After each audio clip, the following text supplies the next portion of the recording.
Amém, queridos? Graça e paz. Passando aqui só para deixar uma reflexão com os irmãos acerca da carta de Paulo aos Romanos. Ontem e hoje eu ouvi várias vezes essa epístola, várias vezes. E eu recomendo aos irmãos que façam o mesmo. Se vocês adquirirem o hábito de ouvir a Bíblia, vocês vão compreender muitas verdades. Porque ler a Bíblia tem o seu valor. Mas porque as nossas Bíblias estão fracionadas com capítulos e versículos, e originalmente não foi assim, nós temos a tendência de recortar versos, isolar versos.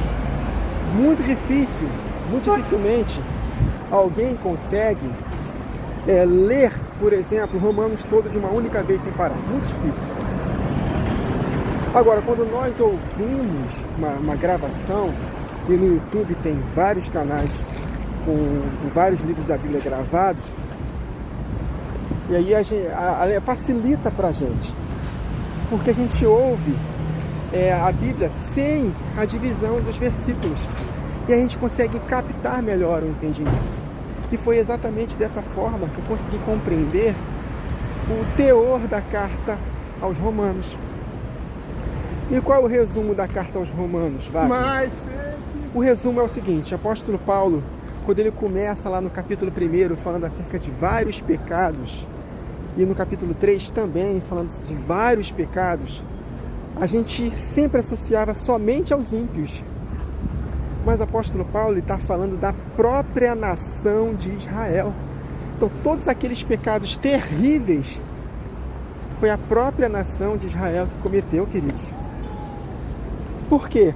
Porque quando chegou no capítulo 9, aí o apóstolo Paulo fala: o desejo do meu coração, meus irmãos, é que Israel seja salvo.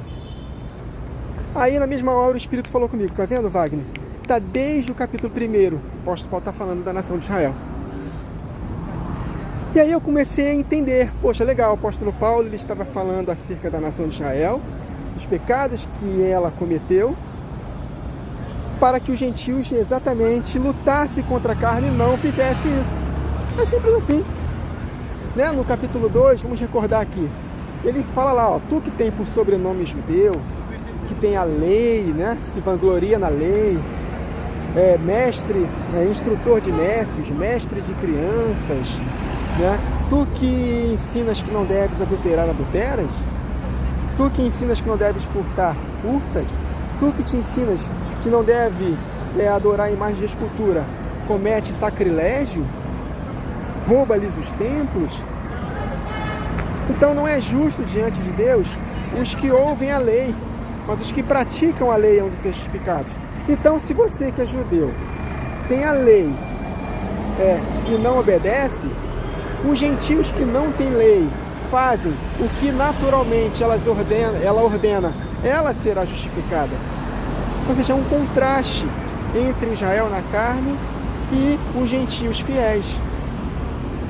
Então o apóstolo Paulo ele fala o tempo todo, tanto que em Romanos capítulo 8, ele fala que se nós andarmos na carne, nós caminharemos para a morte. Não há nenhuma condenação para os que estão em Cristo Jesus, os que andam segundo a carne, os que não andam segundo a carne, mas segundo o Espírito. Porque se viver de segundo a carne, como a nação de Israel, que foi escolhida por Deus, viveu, vocês morrerão. Mas se pelo Espírito fizerdes morrer os atos do corpo, viverão. Porque todos os que são guiados pelo Espírito de Deus são filhos de Deus. E a nação de Israel estava sendo guiada pelo Espírito de Deus. Estava sendo guiada pela nuvem de dia e pela coluna de fogo à noite. Estavam sendo guiados.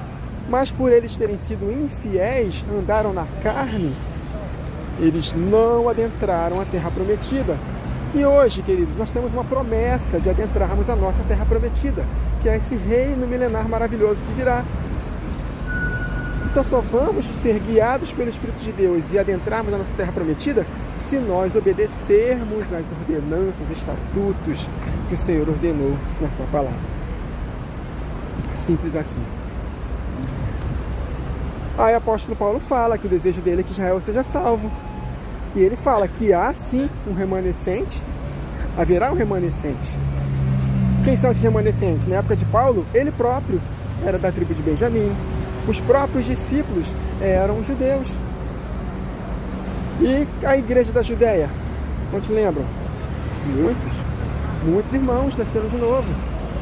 No discurso de Pedro, em Atos capítulo 2, 3.000 judeus. Em Atos capítulo 4, mais 5.000 judeus foram inseridos ao corpo. Acho que é capítulo 3, né? Então há um fiel remanescente espiritual, sim. Em Cristo Jesus não há mais judeu, nem grego, nem escravo, nem livre. Somos todos um, espiritualmente falando.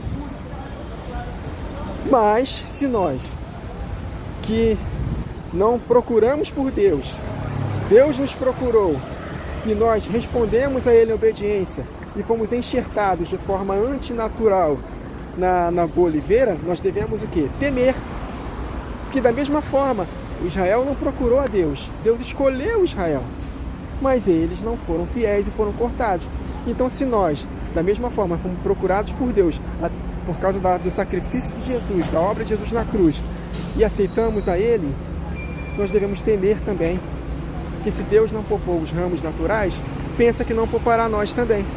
Então não devemos nos gloriar diante deles, mas temer. E se eles se arrependerem, Deus é poderoso para enxertá-los novamente na sua própria oliveira. Então, queridos, a suma da Epístola aos Romanos é isso.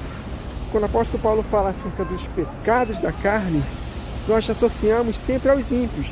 Mas ele não está se referindo aos ímpios, está falando acerca da nação de Israel, que foi infiel. E fala também dos gentios. Antes vocês também faziam isso, mas vocês faziam na ignorância. Agora vocês ouviram a verdade, o evangelho da vossa salvação, e agora vocês devem obedecer para que possam ser guiados pela nuvem de dia ou pela coluna de fogo à noite, tendo Cristo Jesus presente, a pedra, em que sai água de dentro da pedra. Olha aí. Então, se vocês obedecerem aos mandamentos, vocês serão guiados rumo à terra prometida. Porque se viverdes segundo a carne, morrereis. Seus corpos cairão no deserto. Mas se pelo Espírito fizerdes morrer os atos do corpo, vivereis. Porque todos os que são guiados pelo Espírito de Deus são filhos de Deus. Então nós estamos, queridos, no deserto. E que nós possamos permitir ser guiados pela nuvem e pela coluna, com Cristo, a rocha, derramando da sua água o tempo todo para nós. E comendo desse maná maravilhoso, que é a palavra de Deus, para que nós possamos ter luz para o nosso caminho, e aí sim, não tropeçarmos e chegarmos à conquista da nossa Canaã, que é exatamente o reino que virá 1000 anos nesta terra, com Cristo Jesus, sacerdotando as nações. Então, queridos, esse é o resumo da carta aos Romanos. O apóstolo Paulo falando o tempo todo dos judeus infiéis, da nação de Israel infiel, falando para os gentios não fazerem o mesmo. E aí nos capítulos 9, 10 e 11 ele fala acerca do remanescente de Israel, que haverá sim um remanescente. E no capítulo 12 em diante, ele fala, olha só, não vos amoldeis com o sistema deste mundo, mas transformem-se pela renovação da vossa mente. Então, se teu inimigo tiver fome, dê de comer, né? Sejam sujeitos às autoridades constituídas, ame seus irmãos, e por aí vai, queridos.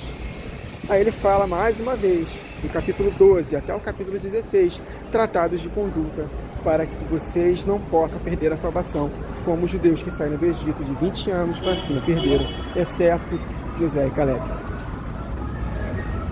Amém? E fala que o justo viverá pela fé. O que é viver pela fé, queridos? É viver em obediência para ser conduzido pelo Espírito rumo à terra prometida.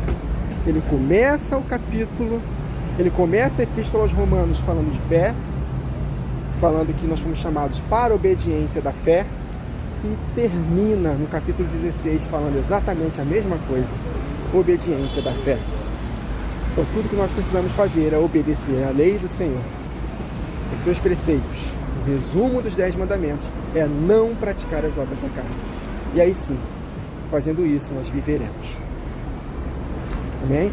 No meio da carta ele fala também acerca de Abraão, que foi justificado sem necessidade de praticar as obras da lei. As obras da lei não são os 10 mandamentos. As obras da lei são os ritos cerimoniais, circuncisão, para poder praticar todos aqueles rituais, sacrifícios de animais, né? Vários sacrifícios para diversos tipos de pecados, guarda das festas, dos sábados, né? Entrega dos dízimos nas ocasiões das festas.